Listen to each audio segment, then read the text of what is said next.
আসসালামু আলাইকুম রহমতুল্লাহি ওয়া বারাকাতুহু। আলহামদুলিল্লাহি রাব্বিল আলামিন ওয়াসসালাতু ওয়াসসালামু আলা সাইয়্যিদিল মুরসালিন ওয়া আলা আলিহি ওয়া সাহবিহি আজমাইন। দেশ এবং দেশের বাইরে পৃথিবীর যে যে প্রান্ত থেকে আমাদের আজকের অনুষ্ঠান জ্ঞান বিজ্ঞান এবং মুসলিম ঐতিহ্য দেখছেন তাদের সবাইকে স্বাগত জানাচ্ছি। আমরা এই অনুষ্ঠানে বিভিন্ন মুসলিম মনীষীদের জীবনী, দর্শন এবং অবদান নিয়ে আলোচনা করে থাকি। আজকে আমরা যে বিজ্ঞানী নিয়ে আলোচনা করব তিনি রোবটিক সায়েন্সের জনক হিসাবে পরিচিত। তিনি আর কেউ নন, তিনি হলেন বিজ্ঞানী আল জাজারি। তাকে নিয়ে আলোচনা করব এবং আলোচনা করার জন্য আমরা স্টুডিওতে আমন্ত্রণ জানিয়েছি বিশ্ব শিক্ষাবিদ, গবেষক, লেখক প্রফেসর মোহাম্মদ ইকবাল হোসেন স্যারকে। স্যার আসসালামু আলাইকুম রহমতুল্লাহ। ওয়ালাইকুম আসসালাম রহমতুল্লাহ। আপনাকে আমাদের স্টুডিওতে স্বাগত জানাচ্ছি। সুপ্রিয় দর্শক শ্রোতা, আমরা বিজ্ঞানী আল জাজারির জীবনের বিভিন্ন দিক নিয়ে আলোচনা করব এবং তা থেকে আমাদের জন্য কি শিক্ষা তা খুঁজে বের করার চেষ্টা করব। শুরুতেই আমরা তার সেই বিজ্ঞানীর জীবনের উপরে ছোট্ট একটি তথ্যচিত্র চলুন দেখে আসি।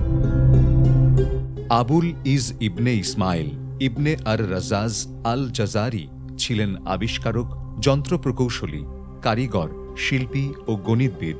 তিনি 1206 সালে উদ্ভাবনী যান্ত্রিক আবিষ্কারগুলোর বিবরণমূলক বই ফি মারিফাত আল হিয়াল আল হান্দাসিয়াহ রচনা করেন। এই বইয়ে তিনি 100টি যান্ত্রিক আবিষ্কারের বর্ণনা করেন। তাকে ফ্ল্যাশ টয়লেট ও হাতঘড়ি আবিষ্কারকের স্বীকৃতি দেওয়া হয়।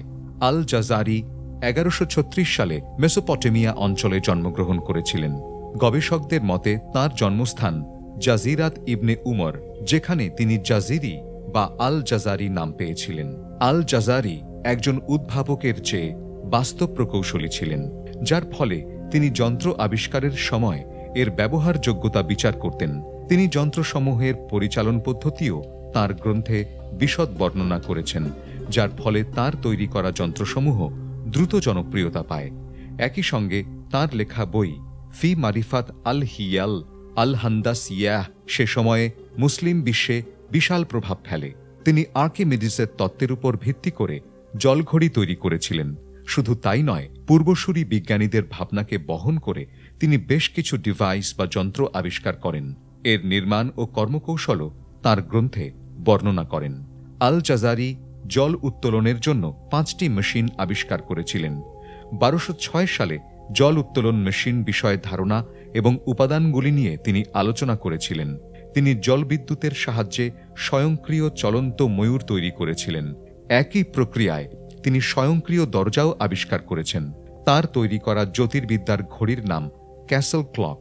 এটি সময় দেওয়া ছাড়াও আরও বেশ কয়েকটি কাজ, যেমন রাশিচক্র, সূর্য ও চাঁদের কক্ষপথ প্রদর্শন করে। আর এই ঘড়িটির বিশেষ বৈশিষ্ট্য হল বছরের বিভিন্ন সময়ের দিন ও রাতের দৈর্ঘ্য হিসাব করে সে অনুযায়ী সে কাজ করে। উদ্ভাবক এবং প্রকৌশলী হিসেবে কৃতিত্বের পাশাপাশি আল জাজারি একজন দক্ষ শিল্পী ছিলেন। তিনি তার আবিষ্কারসমূহের চিত্র অঙ্কন করেছেন, যা মধ্যযুগের মিনিয়েচার চিত্রকলার উদাহরণ। আমরা এই যে মহান বিজ্ঞানী, বিশেষ করে মেকানিক্যাল ইঞ্জিনিয়ারিংয়ের এবং রোবটিক্স ইঞ্জিনিয়ার, যেটা সারা বিশ্ব এখন আর্টিফিশিয়াল ইন্টেলিজেন্সি নিয়ে কাজ করছে, এবং সেই জ্ঞানের শাখার, অর্থাৎ বিজ্ঞানের ওই শাখার পায়োনিয়ার তিনি হলেন একজন মুসলিম বিজ্ঞানী। এই বিষয়টি আপনার কাছে কি ধরনের অনুভূতি জাগ্রত করে? তার মূল নাম হলো বদিউজ্জামান ইসমাইল আল জাজারি। আপনি জানেন যে বদিউজ্জামান নাম কিন্তু সকলের হয় না। বদিউজ্জামান এটা একটা বড়, একজন ব্রিটিশরা আসার পরে আমাদের দেশে অনেক নাইট উপাধি দিয়েছে, নবাব উপাধি দিয়েছে, এরকম সবাই পেত না, ঠিক এইরকম। কিন্তু এই জাজারি এই উপাধি পেয়েছিলেন বদিউজ্জামান, লাইট অফ দ্য এরা, লাইট অফ দ্য সেঞ্চুরি বলা হয়, যে তারা লাইট। কেন? এই যে আপনি যেটা বলেছেন যে রোবোটিক ইঞ্জিনিয়ারের জনক, বর্তমান পৃথিবীর সবাই তাকে রোবোটিক ইঞ্জিনিয়ারের জনক বলছে। কেন বলছে? আপনারা জানেন যে প্রথমে তো আমি বলেছি যে আব্বাসীরা জ্ঞান বিজ্ঞানকে প্রমোট করেছে এবং তিনি ছিলেন শেষ দিকের লোক। 1136 খ্রিস্টাব্দে তার জন্ম এবং 1206 বা 7 তার ইন্তেকাল হয়েছে। একেবারে শেষ দিকে, শেষ পর্যন্ত নরবরই ছিল আব্বাসীদের, কিন্তু তারা শেষ পর্যন্ত এই জ্ঞান বিজ্ঞানকে প্রমোট করে গেছে। তাদের একজন শেষ দিকেরই একজন উজ্জ্বল নক্ষত্র ছিল আল জাজারি।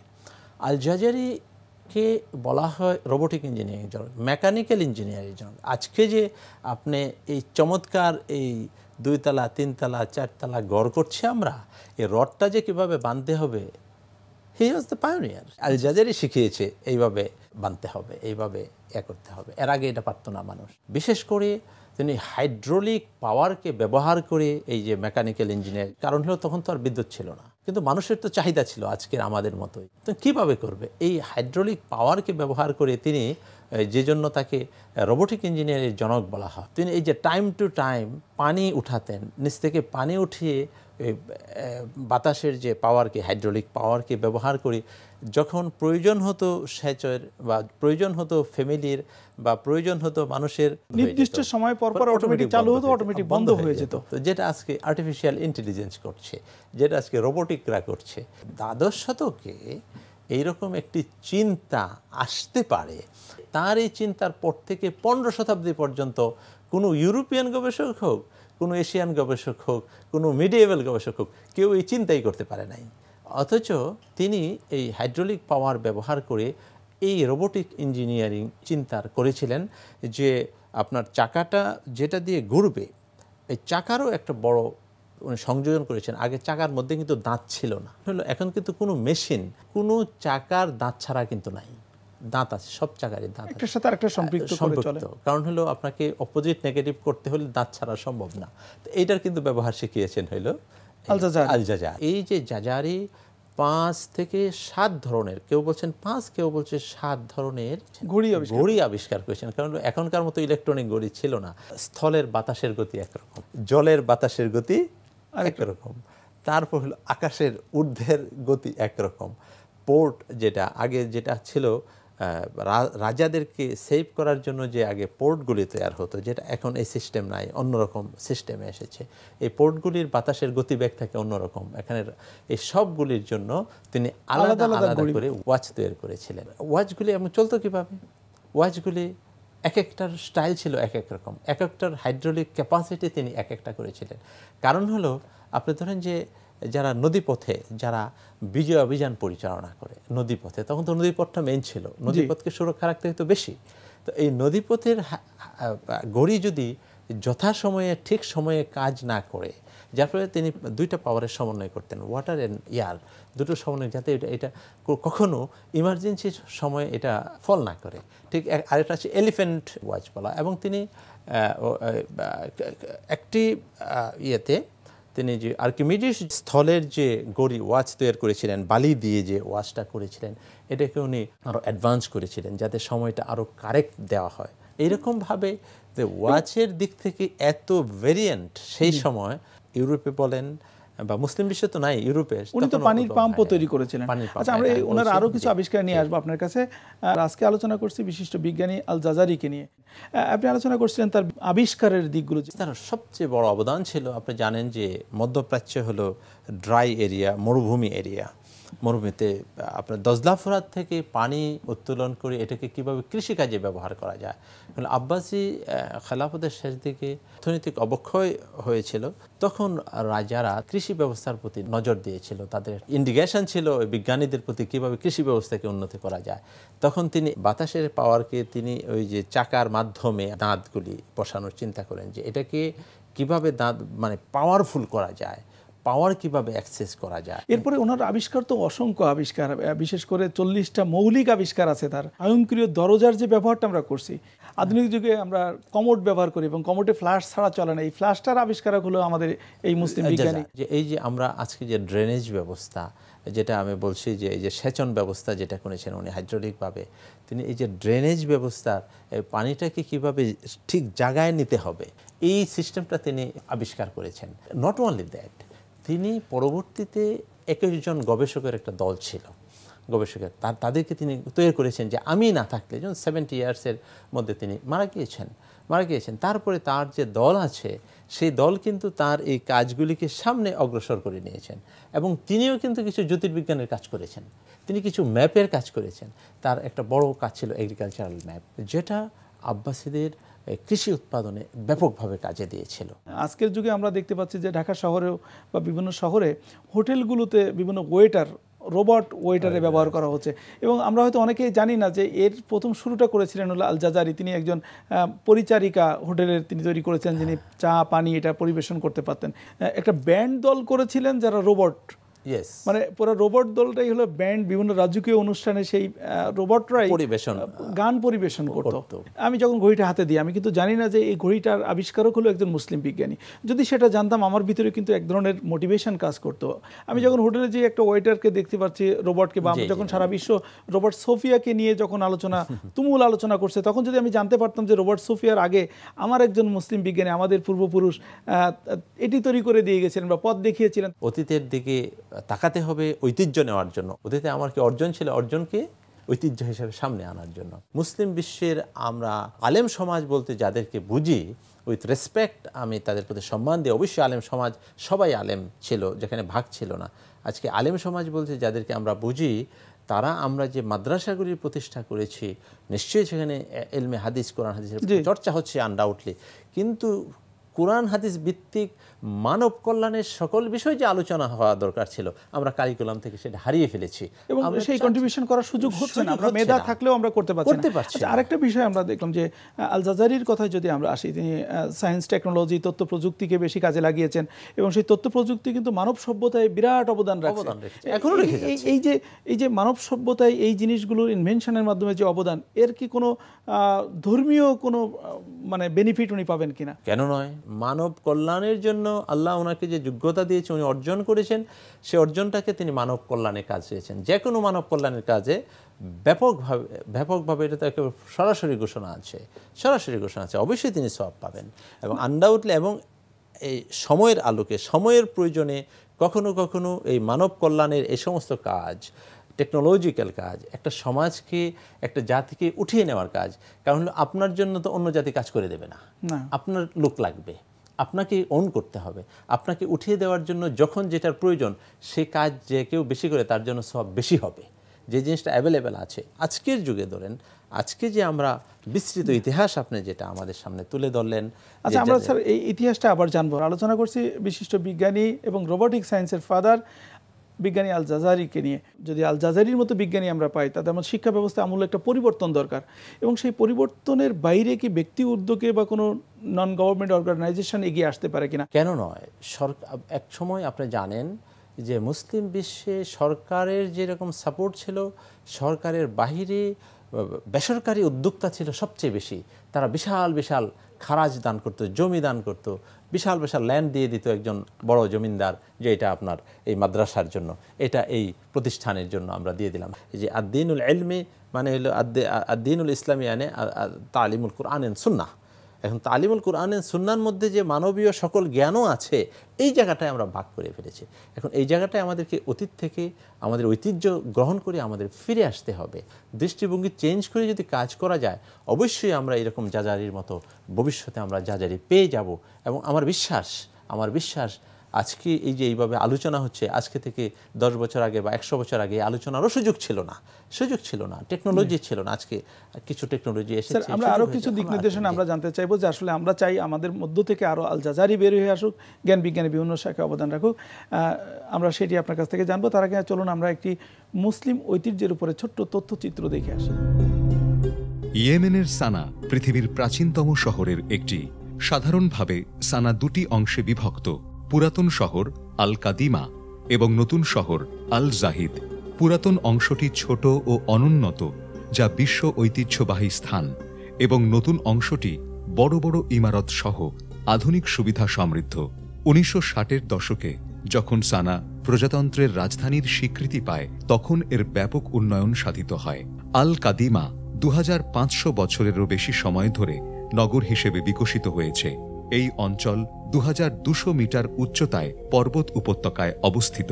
খ্রিস্টীয় প্রথম শতাব্দীর মধ্যে দক্ষিণ গোলার্ধের বাণিজ্য রুটের কেন্দ্র হিসেবে আবির্ভূত হয়েছিল এ অঞ্চল। এর পাশাপাশি শহরটি ইহুদি ও খ্রিস্টানদের গুরুত্বপূর্ণ ধর্মীয় কেন্দ্র ছিল। আবিসিনিয়ার শাসকদের সময়কালে নির্মিত ক্যাথেড্রাল এই অঞ্চলে খ্রিস্টীয় প্রভাবের সাক্ষ্য দেয়। অবশ্য প্রাক ইসলামী যুগের স্থাপত্য এখানে ধ্বংস হয়ে গিয়েছিল। 7ম ও 8ম শতাব্দীতে শহরটি ইসলাম প্রচারের কেন্দ্র হয়। 11 শতাব্দীর আগে নির্মিত 103টি মসজিদ, 14টি হাম্মাম ও 6000-এরও বেশি আবাসিক ভবন এর শক্তিশালী ধর্মীয় ও রাজনৈতিক ঐতিহ্যকে প্রকাশ করে। শহরটি দীর্ঘকাল ধরে পাথরের ভিত্তিতে নির্মিত এবং ৪ থেকে ৮ তলা বিশিষ্ট আবাসিক ভবনগুলির জন্য খ্যাতি অর্জন করেছে। ভবনগুলি স্থানীয় উপকরণ এবং কৌশল ব্যবহারে ব্যতিক্রমী কারুকার্য প্রদর্শন করে। কয়েক শতাব্দী ধরে ইয়েমেনের প্রাচীন শহরটি কাদা এবং পাথরের তৈরি প্রাচীর দ্বারা সুরক্ষিত ছিল। এই প্রাচীরের উচ্চতা ২০ থেকে ৩০ ফুট। প্রাচীর দিয়ে শহরে প্রবেশের জন্য ৭টি দরজা ছিল, যেগুলির নাম বাব আল ইয়ামেন, বাব আল সালাম, বাব আল সাবাহ, বাব আল আমের, বাব আল বালাকা, বাব আল শাব এবং বাব আল শাখা। এই শহরে নির্মিত ধ্বংসপ্রাপ্ত মসজিদ জামি আল কবির মক্কা ও মদিনার বাইরে প্রথম মসজিদ। ১৯৮৬ সালে এই অঞ্চলকে বিশ্ব ঐতিহ্যবাহী স্থান হিসেবে ঘোষণা করা হয়। আমরা এই যে ওল্ড সিটি সানা দেখলাম, এই এক একটা এই সভ্যতা কিন্তু জ্ঞান বিজ্ঞানকে রিপ্রেজেন্ট করে। এবং একটা জিনিস খেয়াল করলে এখানে আমরা দেখতে পাই যে ক্ষমতা, কর্তৃত্ব, সম্মান, অর্থ এগুলোর সাথে জ্ঞানের একটা সম্পর্ক আছে। যে জাতি যত জ্ঞানে উন্নত হয়েছে সে জাতি তত ক্ষমতায়, অর্থ, স্বাবলম্বিতায়, এমনকি সভ্যতাকে তারা বিনির্মাণ করতে পারছে। সানা সিটি আসলে ইতিহাসের একটা সূতিকাগার। পৃথিবীর এনসিয়েন্ট যে দু একটা সিটি আছে, এটির একটা হলো আপনার সানা। এবং আপনি জানেন যে সানার এত কিছু ইসলামী ইতিহাসের সাথে সম্পৃক্ত আছে, অনেক কিছু। আপনি ইয়ামেন সানার কথা তো আপনার জানেন, রাসূলের জীবনের সাথে আছে, কোরআন শরীফে আছে। আপনার যে সূরা আল বালাদে আপনারা জানেন, আলাম তারা কাইফা ফাআলা রাব্বুকা বিআদ ইরমা যাতিল ইমাদ। এই যে দুটো কথা পুরোপুরি সানার সাথে রিলেটেড, যে আদ এবং ইরম জাতি যারা অনেক লম্বা বড় বড় অনেক কিছু প্রাসাদ তৈরি করতো, স্পষ্ট করে লেখা আছে। তার মানে হলো এখানে সভ্যতাদের কত রিচ করেছিল। আপনি জানেন যে সানার মধ্যে আছে যে পাহাড় কেটে যে আর্কিটেকচারাল যে ভিউ, পাহাড় কেটে বাড়ি, এটা একমাত্র ইয়ামেন এবং সানাতে খুব বেশি আছে। সানা তো সবচেয়ে বেশি হলো ইহুদি, খ্রিস্টিয়ান খুব অল্প, খ্রিস্টিয়ানও আছে, আর মুসলিম সিল্ক রুট যেটাকে বলা হয়, এটা সানা থেকে শুরু হয়েছে সুদূর কনস্টান্টিনোপল পর্যন্ত। রাসূল সাল্লাল্লাহু আলাইহি ওয়াসাল্লাম জন্মের আগে যে জাস্টিনাইন 1 এবং 2 ছিল, যে সিল্ক রুটটা করেছিল, এটার সূত্র ছিল হলো এই সানা। সুতরাং সানা কিন্তু খুব রিচ। এবং আপনি জানেন যে আজকে যে আরবির যে বিষয়টা আছে, এই আরবির মূল আরবির স্পিরিটটা কিন্তু সানা থেকে এই আরবে যায়, যার ফলে সানার এত ইতিহাসের আকর। এবং পৃথিবীর সবচেয়ে যে উঁচু যে পাহাড়ের উপরে সবচেয়ে উপরে যে কিছু কয়েকটা সিটি আছে, তার মধ্যে সানা একটা। চিকিৎসা বিজ্ঞান বলেন, এই তথ্য প্রযুক্তির কথা বলেন, সবগুলো মুসলিমদের একটা বিরাট কন্ট্রিবিউশন আছে। কিন্তু এই কন্ট্রিবিউশনের কথাগুলো আমাদের বাচ্চারা বা আমরা কিন্তু জানি না। অনেকে আমরা যারা পড়ে বড় হয়েছি তারাও কিন্তু জানতে পারছি না। বিদায় আমাদের যেমন ইতিহাস ঐতিহ্য না জানার কারণে আমাদের মানসিক দুর্বলতায় ভুগছি। ভবিষ্যতে বড় হওয়ার ব্যাপারটাও কিন্তু আমাদের মধ্যে জাগ্রত হচ্ছে না। এখন আমরা ভবিষ্যৎ প্রজন্মের মধ্যে এই বিষয়টাকে কিভাবে জাগ্রত করতে পারি? অর্থাৎ আল জাজারির মতো বিজ্ঞানী আর ইনভেন্টর এরকম যে আমরা চাই আল জাজারির মতো বিজ্ঞানী মুসলমানদের মধ্যে অনেক হোক। এটা কেবল মুসলমানদের কল্যাণ করবে না, সমগ্র মানবতার জন্য কল্যাণ, মানব জাতির কল্যাণ করবে। এবং এটা আপনি দেখুন খুবই আশ্চর্যজনক, যেটা আজকে আপনি যদি একটা স্যাম্পলিং করেন যে কয়জন এই কথাটা জানে, যারা এই পড়েছে, রোবোটিক সায়েন্স পড়ছে, বা এখন যে আর্টিফিশিয়াল নলেজ পড়ছে, যারা যে হাইড্রোলিক ইঞ্জিন দিয়ে যে সেচের কাজ করেছে এইগুলি শিখছে, যারা এই যে ওয়াচের কাজ করছে, কয়জন জানে? দেখবেন যে 10 জনের মধ্যে একজন উত্তর আমার মনে হয় না দিতে পারবে, দিতে পারলে আলহামদুলিল্লাহ। তো এটা তো এক কথা বলেছি, এটা আমাদের শুধু রাষ্ট্রীয় ব্যর্থতা না, আমাদের ব্যক্তি দৈন্যতার অংশ। এটা এটা আমাদের দায় নিতে হবে। এই জায়গা থেকে বের হয়ে আসতে হলে প্রথমে যে অবস্থায় আছি, আমাকে মনে হয় আমাদেরকে এটা করতে হবে, আমাদের অবস্থানকে জেরে ফেলতে হবে। প্রথমে নিজে জানতে হবে, নিজে তো জানতে হবে। মুসলমানরা শিখার জাতি, জানার জাতি। রাসূলের কাছে হাদিস আসলে বলতো যে ওহী আসলে বলতো যে ইয়া রাসূলুল্লাহ আগেরটা শেষ হয়নি, এখন এটা পরে শুনবো। জেনে আমল করে আসতো। আমরা এখন এতই গোমন্ত বুকবিলাসী জাতি হয়ে গেছি, প্রচণ্ড বুকবিলাস আমাদেরকে পেয়ে বসেছে। এত অর্থ সম্পদ একটা জাতিকে অ্যাডভান্স করার জন্য প্রয়োজন নেই। দরকার হলো মানে ত্যাগী মানসিকতা সম্পন্ন কিছু যোগ্য লোক। এই লোকগুলি হওয়ার জন্য আমাদেরকে আগে পড়াশোনা করতে হবে, পড়াশোনা করতে হবে, আমাদের কামিং জেনারেশনকে জানাতে হবে। আমি যে কথাটি সবসময় বলি যেটা সৈয়দ বদিউজ্জামান নুরসি করেছিল, যে প্রত্যেকটা গড়কে প্রতিষ্ঠান বানিয়ে ফেলতে হবে, স্কুল বানিয়ে ফেলতে হবে প্রতিটা গড়কে। যেমন আমি মসজিদে যেতে পারছি না, আমার বাচ্চাদেরকে নিয়ে এখানে নামাজ পড়ে ফেলি, দ্যাটস ইট, নামাজ হয়ে গেল। আমি বাচ্চাদেরকে রেখে একা চলে যাই, বাচ্চারা নামাজের কোনো খোঁজ খবর নাই। আমি ঘরে পড়াশোনা করি না, আমি অন্য জায়গায় পড়াশোনা করি, আমি ঘরে পড়াশোনা করি। যে ঘরে পড়াশোনা করতে হবে বাচ্চাদেরকে এটা শিখাই, এটা হলো সবচেয়ে বড় মেথড।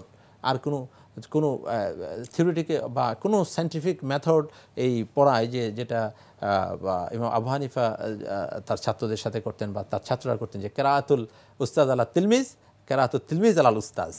এখন অভিভাবককে উস্তাদও সাজতে হবে, সাজতে হবে। এছাড়া আমাদের ভবিষ্যৎকে গড়ে তোলা যাবে না, গড়ে তোলা যাবে না। এবং অবশ্যই আমাদের যারা আলেম ওলামা আছেন, আমাদের যারা অথরিটি আছেন, যারা আমাদের মিউনিসিপ্যাল চালান, যারা দেন সরকার চালান, যারা দেন কারিকুলামকে নিয়ে কথা বলেন, তাদেরকে মোটিভেট করতে হবে, তাদেরকে জানাতে হবে। হয়তো তারা নিজেরাও জানে না, তারা যে এটার বিরোধিতা করবে তা না, তাদেরকে যদি সঠিকভাবে জানানো হয়। এটা আছে স্যার, জি, অনেক সময় এটা আছে। আসলে আমাদেরকে সবাই জানতে হবে এবং আমাদের উচিত হলো এই ইতিহাস ঐতিহ্য আমাদের মনীষীদেরকে আমাদের প্রজন্মের সামনে তুলে ধরা, তাদের মধ্যে ইন্সপিরেশন হবে। এরপরে আমরা হয়তো আরও আল জাজারির মতো বিজ্ঞানী আমরা পাবো, সেই প্রত্যাশা নিয়ে আজকে এখানে শেষ করছি। আমা তৌফিক ইল্লা বিল্লাহ। আসসালামু আলাইকুম ওয়া রাহমাতুল্লাহি ওয়া বারাকাতুহু।